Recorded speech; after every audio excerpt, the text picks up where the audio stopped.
Space చాలా limited space కాబట్టి కొన్ని బయటికి వెళ్ళిపోవాలి. అప్పుడు ఈ ఏ స్క్వేర్లు బి స్క్వేర్లు బయటికి వెళ్ళిపోతాయి. ఆర్కిమిడిస్ ప్రిన్సిపల్ జ్ఞాపకం ఉండాలి అంటే ఆర్తి అగర్వాల్ గురించి మర్చిపోవాలి. ఇది మేము చెప్పే పాఠం. పిల్లలు ఎంత తక్కువ మాట్లాడితే అంత బాగా జీవితంలో పైకి వస్తారు.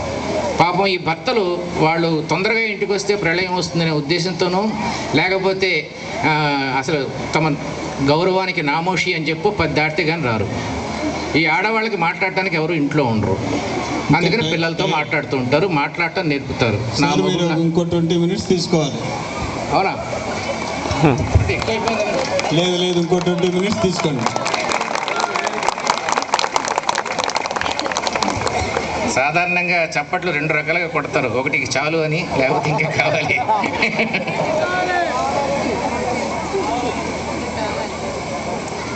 ఏదో చెప్తూ మిస్ అయిపోయాను.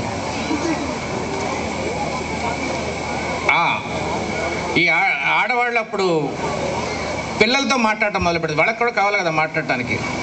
ఆ రోజుల్లో చాలా సీరియల్స్ వచ్చేవి. నా మొగుడు నాకే సొంతం, మంచం మీద మొగుడు, మంచం కింద ప్రియుడు, ఇలాంటివన్నీ డిస్కషన్స్ చేసి ఆ పిల్లల మనసులు పాడు చేస్తూ ఉంటారు. తెలియని విషయం తెలుసుకోవటంలో తప్పు లేదు కదా. సాటర్డే నైట్ ఫీవర్ అంటారు. సండే సెలవు కాబట్టి శనివారం రాత్రి 11 వరకు టీవీ సినిమా చూపిస్తారు. ఆ టీవీ వాళ్ళు, మా వాళ్ళే, జెమిని, ఈ టీవీ సరిగ్గా మంచి సినిమా సాటర్డే 9 o'clock వేస్తాడు వాడు. రేపు సెలవే కదమ్మా ఆదివారం, సరే చూడమ్మా. వాడు పొద్దున ఆదివారం 9 లేస్తాడు, సెలవే కదా. కానీ ఆదివారం రాత్రి 9 పక్క మీద చేరతాడు, కానీ 11 వరకు నిద్రపోడు. పడుకోవడం వేరు, నిద్రపోవడం వేరు. నిద్రకు 6 రకాల నిద్రలు ఉంటాయి. Entering into the sleep, rapid eyeball movement sleep, deep sleep, coming out of sleep, awakening sleep, సుషుప్తావస్థ అని ఉంటుంది లాస్ట్లో. ఆ తల్లి లేపుతూనే ఉంటుంది, తిడుతూనే ఉంటుంది, వాడికి అన్నీ వింటూనే ఉంటాడు, నిద్రపోతూ ఉంటాడు. దాన్ని సుషుప్తావస్థ అంటారు. అది పెరుగుతుంది ఈ సాటర్డే నైట్ ఫీవర్ వల్ల. అది సర్దుకోవడానికి గురువారం అవుతుంది, మళ్ళీ వెంటనే సాటర్డే వస్తుంది, ఇది వస్తుంది. కాబట్టి పిల్లలకి ప్రతిరోజు ఒకే టైంకి పడుకోవడం నేర్పాలి. సాటర్డే ఏ టైం అయినా సరే ఒకటే టైంకి పడుకోవాలి. అలాగే చిరుతిళ్ళు కూడా ఒకటే టైంకి తినేలా చేయాలి. చిరుతిళ్ళు సరిగ్గా మెయింటైన్ చేసేవాడు నెంబర్ 1, జీవితంలో నెంబర్ 1 అవుతాడు. చిరుతిళ్ళు తినద్దన్ను, సినిమాలు చూడద్దంటాను, మెయింటైన్ చేయాలి.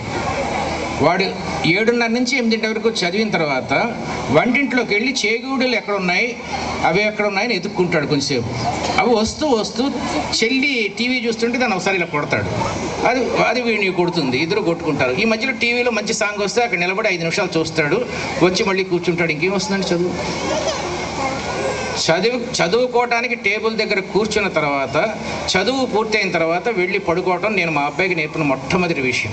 చదువు మధ్యలో ఎవరితో మాట్లాడొద్దు, చదువుతూ ఉండగా టీవీ చూడొద్దు, కావాలంటే ముందు చూడు తర్వాత చూడొద్దు, ఫస్ట్ పార్ట్ని. రెండో విషయం, అవసరమైతే తప్ప మాట్లాడకు. ట్రైన్లో వెళ్తూ ఉంటాం, వాడు అడిగే ఫస్ట్ ప్రశ్న, మీరు ఎవరు వెళ్తున్నారండి అంటే, నేను నీతో మాట్లాడటానికి రెడీగా ఉన్నాను, నువ్వు మాట్లాడటానికి రెడీగా ఉన్నావా? మీరే ఊరు వెళ్తున్నారండి? నేను కాకినాడ వెళ్తున్నానండి. కాకినాడలో వర్షాలు కురుస్తున్నాయి. వీడికి ఎందుకండి కాకినాడలో వర్షాలు కురిస్తే ఎందుకు, వీడికి కురవకపోతుంది. నేను మాట్లాడాలి. జ్ఞానం పొంగుతోంది. ఖతర్నాక్ ఎలా ఉంది, దేశముద్ర ఎలా ఉంది, మన చిరంజీవిను వేడు కొట్టుకున్నట్టు కదా. మాటలు ఎన్ని నిద్రపోతున్న విషయాలను మనం గుర్తు చేస్తున్నా చూడండి. గంట సేపు జరిగింది సంభాషణ. గంట సేపు తర్వాత మళ్ళీ అడిగాడు, వైఎస్ రాజశేఖర రెడ్డి గెలుస్తాడా వచ్చే ఎలక్షన్స్లో, చంద్రబాబు నాయుడు గెలుస్తాడా అని అడిగాడు అనుకోండి. 50 రూపాయలు ఇస్తే నా అభిప్రాయం చెప్తానండి అన్నారనుకోండి, ఇస్తాడా?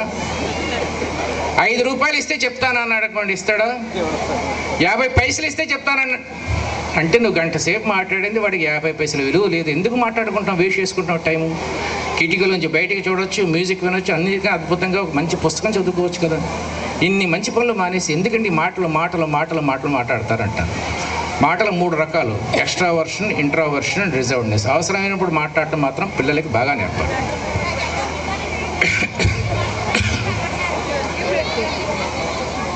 టీవీ, నిద్ర, ఆహారం, ఈ 3 కరెక్ట్గా పిల్లల్లో ఇన్కల్కేట్ చేయగలిగితే, తండ్రి ముఖ్యంగా ప్రతిరోజు ఒక 15 నిమిషాలు కనీసం పిల్లలతో మాట్లాడగలిగితే ఆ పిల్లలు అబ్దుల్ కలాంలో బిల్ గేట్స్ అవుతారు.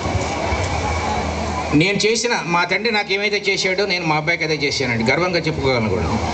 ప్రతిరోజు ఎన్ని పనులున్నా, ఎన్ని షూటింగ్లు ఉన్నా, దొంగ మొగుడు, జగదేక వీరుడు, అతులకు సుందరి, అభిలాష, ఛాలెంజ్, ఎన్ని సినిమాలు చేసినా సరే, ఎంత రాత్రి అయినా సరే, ఎంత పొద్దునే లేచి ఏం చదివావురా నువ్వు, ఒక్కటి చెప్పు నాకు, ఏం చదివావు, ఇలా అడగటం వల్ల వాడికి 10th క్లాస్లో స్టేట్ ర్యాంక్ వచ్చిందండి. దాని తర్వాత మళ్ళీ ఇంటర్మీడియట్లో స్టేట్ ర్యాంక్ వచ్చింది. ఇంటర్మీడియట్ అయిన తర్వాత ఏం చదివించాలి, ఇంజనీరింగ్ చదివించాలా, డాక్టర్ చదివించాలా? నేను చెప్పాను, ముందు వేదతనం అంటే ఎలా ఉంటుందో తెలుసుకో, అప్పుడు ఏదైనా చేసుకో. నువ్వు నిజంగా నేను చెప్పిన సూత్రాలు కరెక్ట్గా చదివితే 3 గంటలు చాలు చదవటానికి. నువ్వు ముందు ఉద్యోగం చేయని చెప్పాను. ఇంటర్మీడియట్ స్టేట్ ర్యాంక్ వచ్చిన కుర్రవాడిని నేను నాగార్జున పవర్ ప్రాజెక్ట్స్లో 1500 రూపాయలకి జాయిన్ చేశాను 16వ ఏటన. ప్రతిరోజు 9ంటికి క్యారియర్ పట్టుకుని కాలేజ్ ఫ్యాక్టరీకి వెళ్ళటం, సాయంత్రం 5 o'clock రావటం, 6 o'clock నుంచి 9 o'clock చదువుకోవటం, పడుకోవటం. 5 సంవత్సరాలు అక్కడ పనిచేసిన తర్వాత వాడి జీతం 2500 రూపాయలు. ఈ 5 సంవత్సరాల్లో వాడికి నేను తెలివితేటలు, జ్ఞాపక శక్తి, ప్రతిస్పందన, కామన్ సెన్స్ తగ్గిపోతుంది. మా ఇంటర్వ్యూల్లో మొన్న ఒక ఇంటర్వ్యూలో 35,000 రూపాయల జీతానికి ఇంటర్వ్యూలో ఒక ప్రశ్న అడిగాను నేను. ఒక పిల్లి 1 అడుగు ఎత్తిమించి దూకితే 1 కాలు ఇరిగితే, 2 అడుగులు ఎత్తిమించి దూకితే ఎన్ని కాళ్ళు ఇరుగుతాయని. 2 కాళ్ళు అన్నాడు. వాడికి ఎలా ఇవ్వను ఉద్యోగం నేను? 2 పిల్లులు 2 ఎలకలను చంపడానికి 2 నిమిషాలు పడితే, ఒక పిల్లి 1 ఎలకను చంపడానికి ఎంతసేపు పడుతుందని అడిగాను. 1 నిమిషం అన్నాడు. 1,00,000 పిల్లలు 1,00,000 ఎలకలను చంపడానికి ఎంతసేపు పడుతున్నా? 1,00,000 నిమిషాలు అన్నాడు. ఒక అబ్బాయి 1 అమ్మాయిని పెళ్లి చేసుకోవడానికి 1 గంట పడితే, 1,00,000 మంది అబ్బాయి 1,00,000 మంది అమ్మాయిలు పెళ్లి చేసుకోవడానికి ఎంతసేపు పడుతుందిరా? పాపం వచ్చింది నాకు. 1,00,000 గంటలు అంటాడు వాడు. బీటెక్ అలా నేర్పి వాడిని పంపిస్తే ఎట్ ది ఏజ్ ఆఫ్ 21 వాడి జీతం 1,00,000 రూపాయలు. 2 సంవత్సరాలు పనిచేసి రిజైన్ చేసి MBA చదివి 24 ఏళ్ల వయసులో వాడి జీతం 3,75,000 రూపాయలు నెలకి. ఎలా జరిగింది ఇదంతా? చదువు అంటే ఇష్టం. చదువు కన్నా మించింది లేదు, పద్యం కన్నా మించిన తెలుగు సాహిత్యం లేదు, లెక్కల కన్నా మించిన జ్ఞానం లేదు. sin θ by cos θ is tan θ. Archimedes principal, ఏదైనా ఒక వస్తువు నీటిలో పూర్తిగా మునిగి ఉన్నప్పుడు అది కోల్పోయిన భారం. నేను చార్టెడ్ అకౌంటెంట్ అండి, నాకేమీ సంబంధం లేదు. బట్ ఎందుకు జ్ఞానం? అలవైకుంఠపురంబులో నగరులో పూత మెరుంగులను పసరు పోప బిడంగులు చూపునట్టి వాకైతలు జగ్గు నిగ్గు నెనగావలె కమనన్ వలెన్ రాత్రియున్ బవల్ మరుపురాని హొయ్యల్ చెలియార జంపు నిద్దాతరి దమ్మి చూలి దొరకైవస పుంజు. సాహిత్యం, పాట, పద్యం, షేక్స్పిరియన్ సాహిత్యం, ఇంత జ్ఞానం ఉందిరా. పవన్ కళ్యాణ్, చిరంజీవి, బాలకృష్ణ సినిమాలు చూడటం కాదు, పవన్ కళ్యాణ్ మీ ఇంటికి డిన్నర్కి వచ్చేటట్టు తయారు చేసుకోరని వ్యక్తిత్వాన్ని నేను చెప్పిన రోజు ఈ జగ్గంపేటలోనే ఒక అబ్దుల్ కలాం పుడతాడు అండి. మీలోనే ఉంటారు వాళ్ళు, ఎక్కడో ఉండరు. నా 18వ ఏటన నేను సూసైడ్ చేసుకుందాం అనుకున్నాను. ఎవడికి రాని దానికి మందు లేని వ్యాధి నాకు వచ్చింది. ఆ వ్యాధి ఏంటంటే నేను ఇంక పొడుగు ఎదగనని తెలిసిపోయింది. దాన్ని ఆత్మ న్యూనతాభావం అంటారు, ఇన్ఫీరియారిటీ కాంప్లెక్స్. నిద్రపోతుంటే సౌండ్ వినబడి